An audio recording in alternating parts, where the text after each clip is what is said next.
Au Donc, à Sénégal, chaque fois qu'il y a on mes apprend enfants qui très étaient tôt aux aux femmes que toilettes, leur accomplissement passe par le ils m'appelaient mariage. pour me dire, papa, On le donc répète. viens, caille la Taru main, jigéen mooy tu vois. sëy. Donc, aussi, La beauté d'une femme, pour c'est le le bain et tout, mariage. je faisais tout. Alors on leur Leur apprend à changer leurs patienter, à vêtements et tout, donc supporter, je faisais tout, à tout. tenir un foyer avant même de Et leur je me rappelle apprendre à se un choisir jour, mon elles-mêmes. frère m'a dit, mais Et les comment se hommes aussi fait-il qu'à grandissent chaque avec une fois tu pression. fais tout ça On leur pour dit, les enfants, donc t'es ku un amul homme, faut pas le jabar, faire.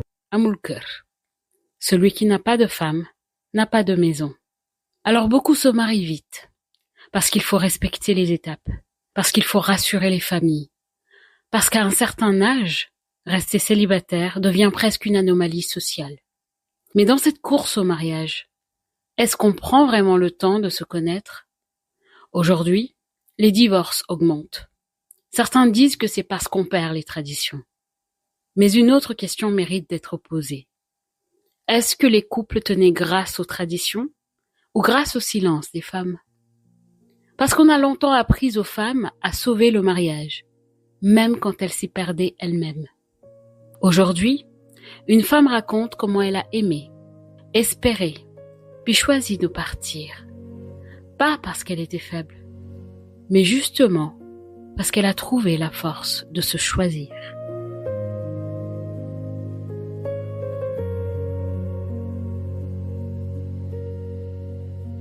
Dans la poussière, une graine a poussé. Dans la lumière, une voix s'est levée.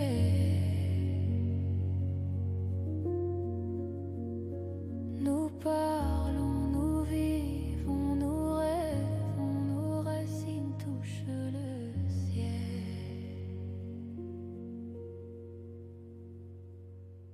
Je suis une femme de 38 ans. J'ai eu une vie rangée. J'habitais avec ma famille. Après mon cursus scolaire, j'ai eu un boulot respectable. J'occupe un poste de secrétariat dans un milieu bien connu. Je préfère garder l'anonymat. Je me punissais comme je pouvais, comme toute jeune fille. Lors d'une kermesse paroissiale, un prêtre ami à moi a eu à me présenter un homme. On a sympathisé, on a échangé. Puis, on a essayé de se connaître après avoir échangé les numéros et tout. Croyant comme toute bonne femme, avoir une chance de rencontrer un homme dans ma vie.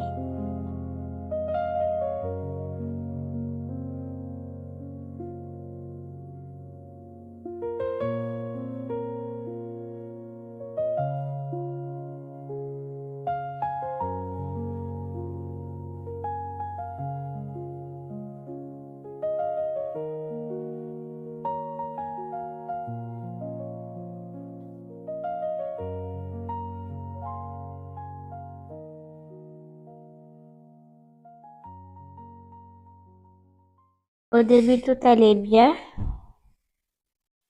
C'était simple, fluide, je dirais même rassurant, car on s'est pas connu très longtemps, mais j'avais vraiment l'impression que c'était suffisant. On sortait ensemble, on essayait de se connaître davantage comme on pouvait. Et puis très vite, il m'a parlé de mariage. Et franchement, sur le coup, je n'ai vraiment pas douté de lui. Parce que dans notre culture, c'est normal quand un homme veut t'épouser, on dit que c'est une chance, qu'une femme doit se marier très tôt. Et vu mon âge, avec le recul, je me rends compte qu'on n'avait pas pris vraiment le temps se découvrir et de se découvrir plus tôt. On s'est engagé sans avoir traversé la réalité ensemble.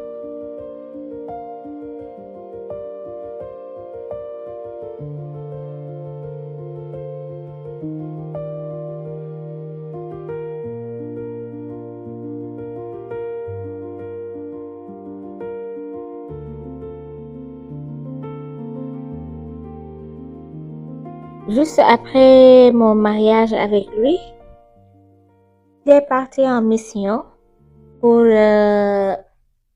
plus d'un an, hein. Pour plus d'un an, je suis retournée chez mes parents, car lui, avant de partir, mon papa lui avait dit, le jour qu'il devait partir en mission, de ne jamais me laisser au niveau de l'appartement, mais que je devais retourner à la maison familiale jusqu'à son retour pour ne pas rester seule à l'appartement. Alors, vivant ma vie correctement, tout en l'attendant durant ces 1 an, 6 mois avec la distance et tout. Donc, en réalité, on était mariés, mais sans vraiment vivre ensemble. Et après les 1 an, 6 mois, quand il est revenu, c'est là que la vraie vie a commencé. Je m'occupais de mon foyer comme toute bonne épouse. Au début, c'était bien. Il s'occupait de moi.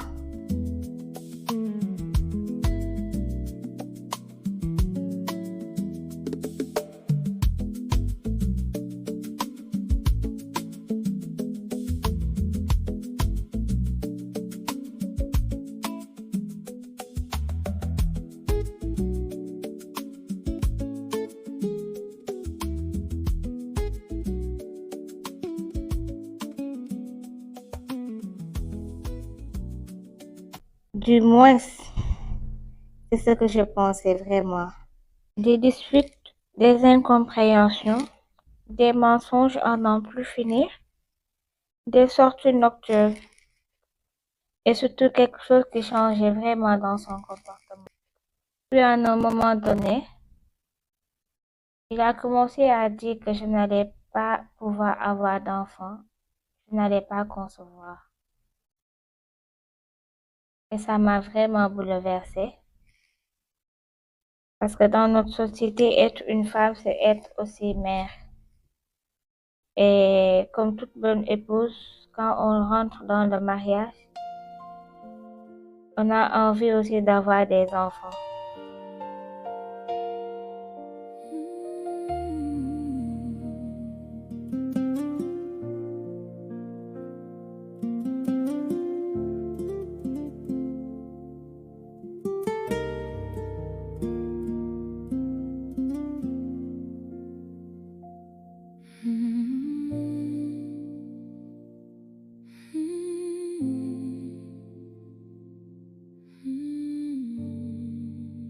J'ai commencé à douter de moi, à me remettre en question, parce que j'avais vraiment mal, mais je gardais ça pour moi. Un bon jour, je me suis levée et vu que sur l'internet, j'avais vu sur 2 pages comme femme catholique, femme de valeur et femme chic. Des gens qui parlaient sur le docteur Job de la clinique Ness. Je suis partie le voir. Il m'a prescrit des analyses que je devais faire. Et j'ai eu à faire ces analyses avec lui, échographie. Et Dieu soit loué, je pouvais concevoir. Et j'avais pas de problème. Et il a eu à me proposer que lui aussi, il devait venir. Car souvent, dans notre société, on a tendance à parler de la femme sans oublier aussi qu'il y a des hommes qui peuvent rencontrer aussi des difficultés. Et c'est là qu'il a accepté aussi de venir pour faire ses analyses. Et malheureusement pour lui, quand il a eu à faire ses analyses, tout son taux de spermatozoïdes n'était pas au rendez-vous. C'est là qu'il a su que c'était pas de moi, mais ça venait de lui.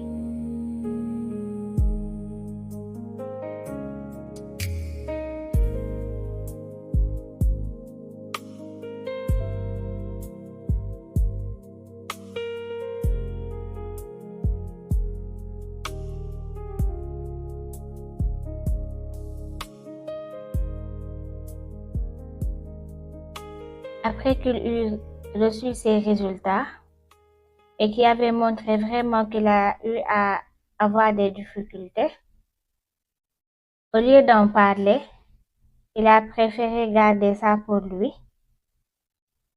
et eu encore plus de tension, des mensonges qui revenaient encore, des conflits et aussi l'alcool,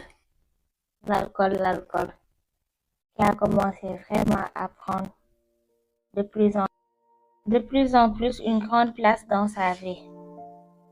Je ne reconnaissais plus l'homme que j'avais épousé, l'homme qui m'avait charmé au début et sur qui j'étais tombée amoureuse.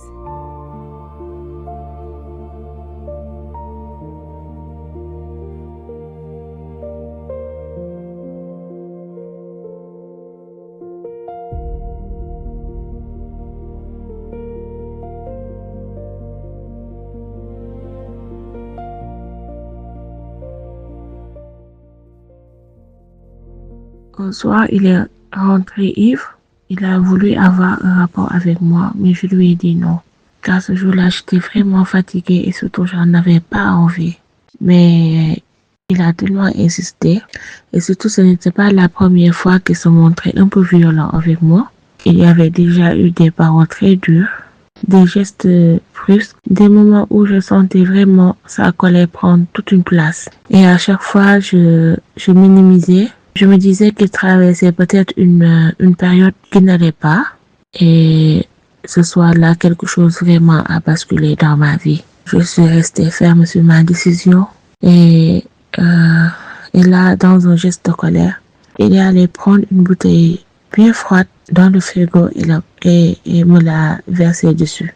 Je me souviens tellement de ce choc, pas seulement du froid, mais de ce que ce geste représentait vraiment pour moi. Et à ce moment-là, quelque chose vraiment s'est brisé en moi. Je crois que c'est ce jour-là que j'ai réellement compris que je devais partir. Je suis arrivée chez ma maman. Je lui ai raconté tout ce qui s'était passé. Et sa réaction m'avait vraiment choquée. Elle m'avait simplement dit, tu as bien fait de partir. Et ensuite, elle m'a avoué qu'elle s'est toujours inquiétée pour moi depuis longtemps, sans savoir comment me le dire. Elle pensait que je restais dans ce mariage pour elle, pour ne pas la décevoir, ou bien pour préserver l'image de mon foyer. Et ce jour-là, j'ai compris que même les silences des mères peuvent être remplis d'inquiétude.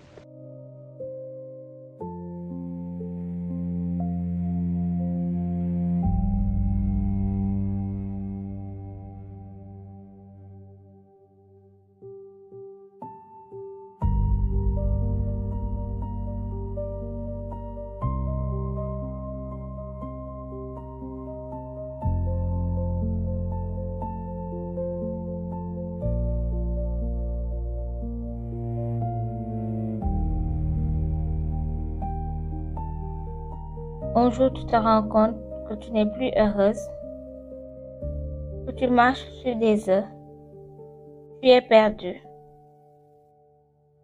Et je me suis posé une question simple, terre à terre.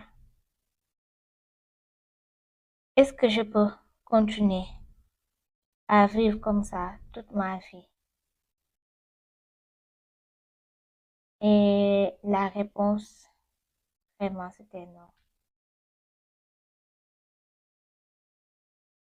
Nos parents ne nous donnent pas un mariage pour vraiment souffrir. Ce que je peux dire, c'est, chère sœur, posez le pour et le contre et choisissez la meilleure partie pour votre tranquillité d'esprit. L'amour ne doit jamais faire mal. Là, vraiment, l'amour ne doit jamais nous faire mal.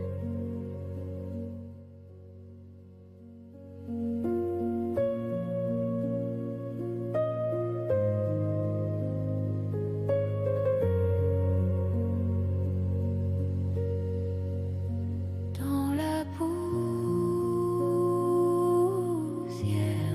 une graine a poussé.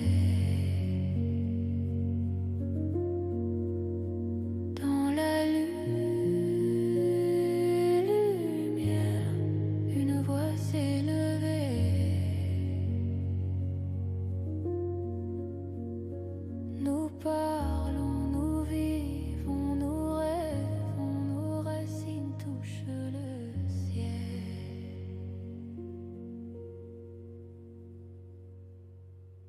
Elle n'a pas échoué. Elle a compris. Et parfois, comprendre, c'est partir. Dans un monde où l'on apprend aux femmes à tenir, certaines apprennent à se choisir. Et ça, c'est une autre forme de réussite.